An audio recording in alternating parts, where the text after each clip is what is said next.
All right, it's time to talk basketball. I'm Jose Salviati, editor at thepeachbasket.net. He's Steve Purciello, a longtime high school basketball coach, educator, vice principal, and athletic director. And this is the 13 Rules Random NBA Thoughts podcast, the best 15 minutes of random NBA thoughts online anywhere. If this is your first time listening, we're glad you found us. Welcome.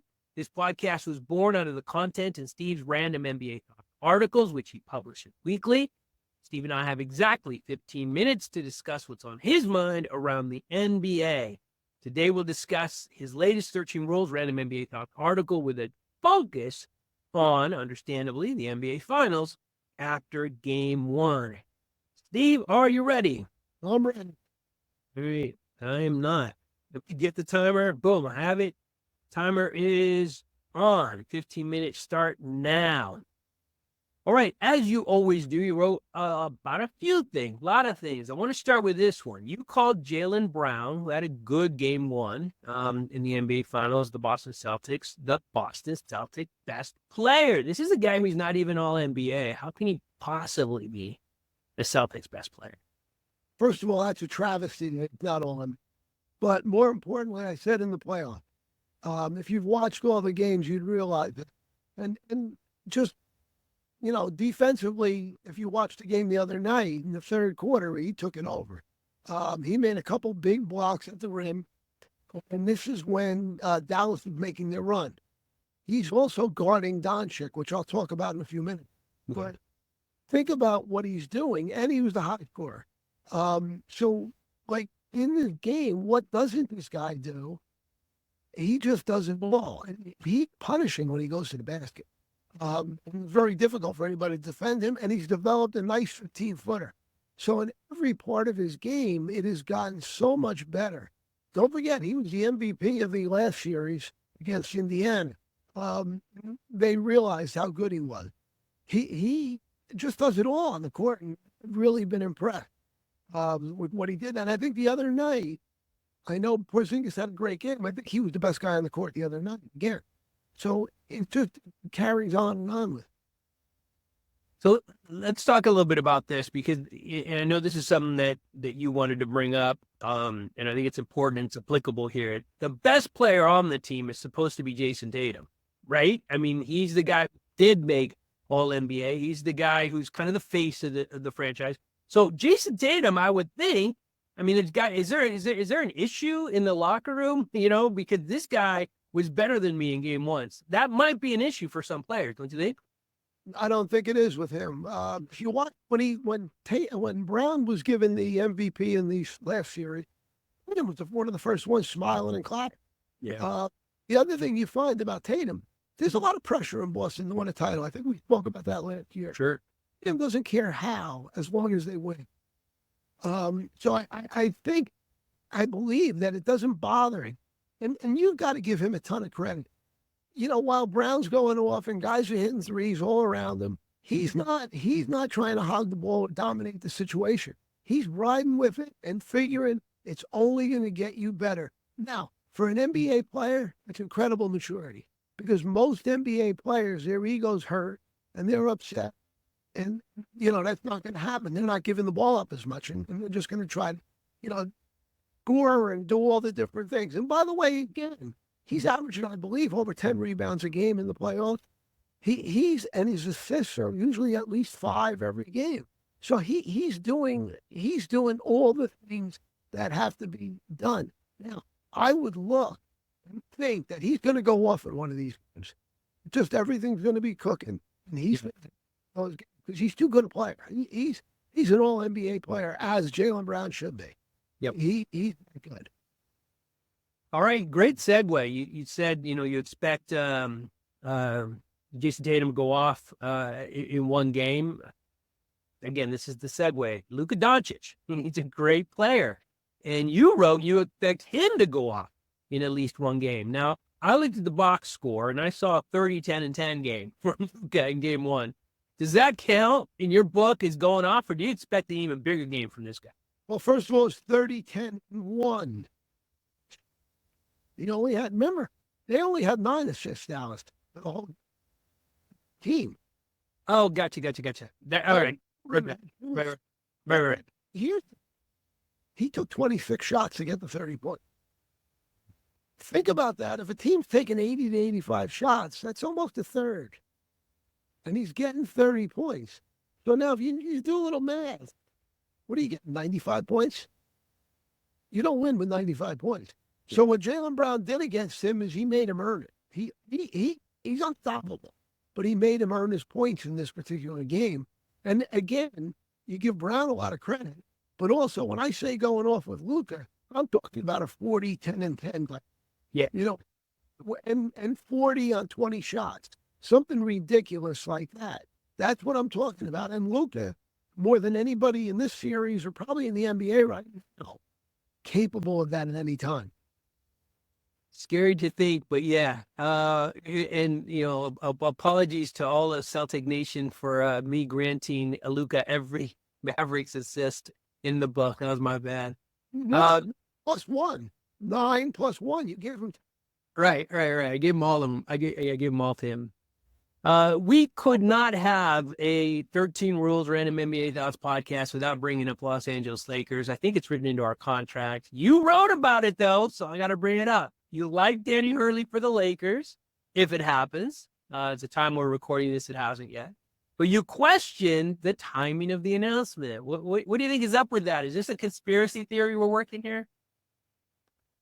You know what? The Lakers have become an interesting organization. Choice of words. Thank you. I don't know if they stumbled into it or what, but it just doesn't look good. Generally in sports, the NBA Finals, everything stops in the NBA. If you're going to hire a coach, you wait till after it's over. If you're going to, do all different things, you wait. You let these people, these players who've earned it, have in coach who've earned it. So I have a difficult time with it. And then, I believe, I don't know if the Lakers are putting up another banner for winning the tournament. Yeah. Yeah, I don't know if they're getting another banner, but tied in 17-17 with championship. You just sit there and like shake your head. Come on, what are we doing here? This is crazy. To do that, they had a month to come up with. If they wanted to talk to this guy, they had a whole month. Right. It's the Lakers at their best, or worse. So you do think this was intentional? If it wasn't, it's incompetent. So, big one. Right. You. A lot of you. You're the LA guy. Yeah. Yeah. No. 100. Well, I'll leave a little room for error. 99% intentional. Yeah. It's not. The other 1% might be comments because you don't do it. You just don't do it. We break norms all the time in our society, and it's after a while you don't know what is up and what is down. And this is a great. All right. Well, let's see. The talk here is that the last time the Lakers went after a high-profile coach, it was Krzyzewski from Duke, and he turned him down. So a lot riding on this, but I do want to keep the focus. Unless you guys something else. I want to add something. What time? The Lakers are notorious. Again, it's a mom and pop store. So the Lakers are notorious for nothing. Yeah. And now they are going to break the bank for Hurley. That to me, I'm struggling with. I'm trying to, because why are they changing? And I did mention in the article, and I just want to say something. He probably will be a great coach. You did say that. Let me ask you this. How many games a year does a good coach make a difference? Wow, that's such a good question. I at best 5-10%, maybe, right? So if you have a team that's going to win 42 to 45 games, 10% is 5 more. 40. But so now you're up. What is that getting? Right. Playing. Maybe a little past the play, and maybe they'll, get swept again by something. You know, to me, coach is your last worry. You go out and get some more players. Yeah. I know that we could spend all our time talking about the Lakers because you are so passionate about that team, but we got to keep the focus on the teams that are playing. So I want to pivot back to Boston Celtics. You said, and he was, Kristaps Porzingis was great in his return. That second quarter, it was amazing. And his return was amazing. But is calling him Larry Bird-esque, which you did, justified? Yeah. Tell me what. Did you watch the second quarter and the No, first quarter? I told you I would. No. No. If you watched it, those are things Bird did. And that's all, you know, again, we're almost a hit. To put Porzingis with Bird is crazy. You don't do that. Right. You don't put any people with Larry Bird. Right. But for that time, he was great. He also got the Celtics going, made the game a hell of a lot easier for them, you know, when he did that. Because honestly, Boston, they did shoot 38% from three, but they didn't really shoot well. They really didn't. I've seen them go on rolls. They didn't do that. So, you know, to me, he was the guy that got them going. And don't forget, Brown was the high scorer. He only had 22. Right. That's not much. I think he averages 25 in the playoffs. So they, you know, his shooting real well was something that got them going. But you know, that would be the difference in that game that got them on a roll, and you know, they never looked back. Yeah. You know, looking at the box score only, all right, and the box score is, you know, does not tell the whole story, but you and I have talked about this. Boston shot 38% from three, 47% overall, scored 107 points total, and their high score was 22. Those are good numbers, but that was not the best that this team can play by far. Is that fair? Yeah, it is. I thought where they played well, I thought their defensive plan was excellent.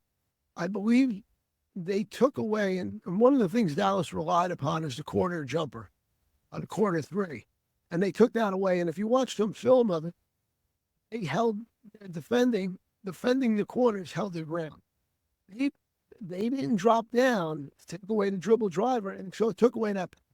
That's why Luka, who's excellent at that, only had one assist, because he couldn't kick it out to those people. They were covered, and they weren't getting it open three out of. You know, again, P.J. Washington's done quite well shooting out of the quarter in playoff, and so is Jones. So, you know, by taking that away, that was, and Boston did that.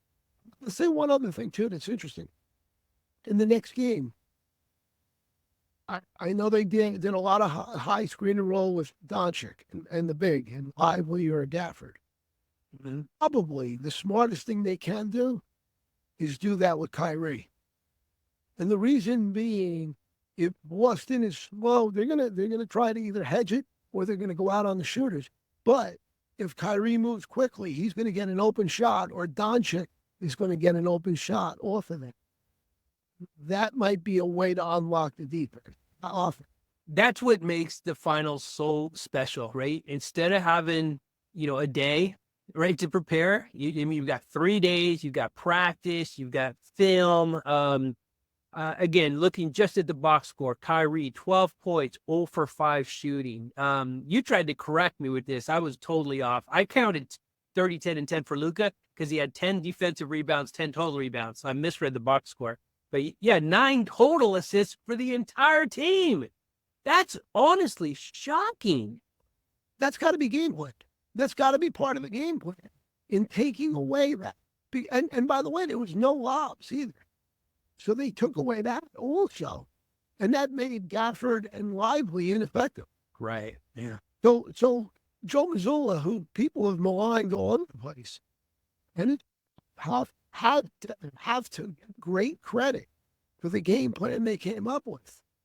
Now the ball's in Dallas court, and they've got to come up with something will do that. And they also have to do some serious thinking about how, and Boston moves the ball well, how they can, Boston had a lot of open threes in that game, and they didn't shoot as well as they usually could. How they will begin to try to take away those wide open threes. Cleveland made an adjustment in the last year, 2 series ago, and they took Boston off out of the three. They won a game off it. That's what the Dallas has to figure out as well. Yeah. It's funny. You just got done asking a really good question, right? Over the course of an 82-game season, how many games does a coach impact, right? And I just threw out an arbitrary number. I think that number goes up in the finals, right? Because we're going to see what kind of coach Jason Kidd is, right? What kind of staff he's got. Are there going to be adjustments, or are they just going to roll the dice again? Look, you can draw up anything all you want and plan all you want, but if the shot doesn't go in, or the defenders just step slow, Then you can do. Yeah. That's right. So it's very difficult to determine adjustments and how successful they are. My point. Yeah. But as a parent, when you look at the stats at the end of the game and see 9 assists for Allen, Yeah. you think and say, okay, what did they do to change this game? And again, Luka on his dribble drives to the middle, he's great at kicking it out to the weak side corner, and they get wide open threes. They didn't do it. Didn't do it at all. And if you watch it also, Derek White, I think he got a block or two on Luka. He pinched in and took it away. Derek White was guarding, times he was guarding the pigment. I mean, this is how, I guess, unorthodox Boston did. But yeah. Well, game one was great, certainly great for Boston. But now everything gets ramped up a little bit. Game two is important. It's it's the game that Dallas needs to avoid a must-win in game three, right? They can't go down 0-2 because you can't go down 0-3, right? 0-3, nobody's ever come back from that, and that's not happening this year. Should they find themselves in an 0-3 hole. But one step at a time. You heard the buzzer go off. We talked over it again. It's what we do. Our time is up. Please make sure to read Steve's entire article. We'll link to it below. You'll get all of his thoughts on the NBA Finals.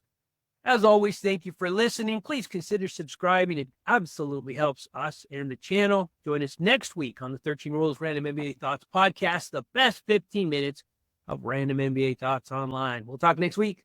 yeah.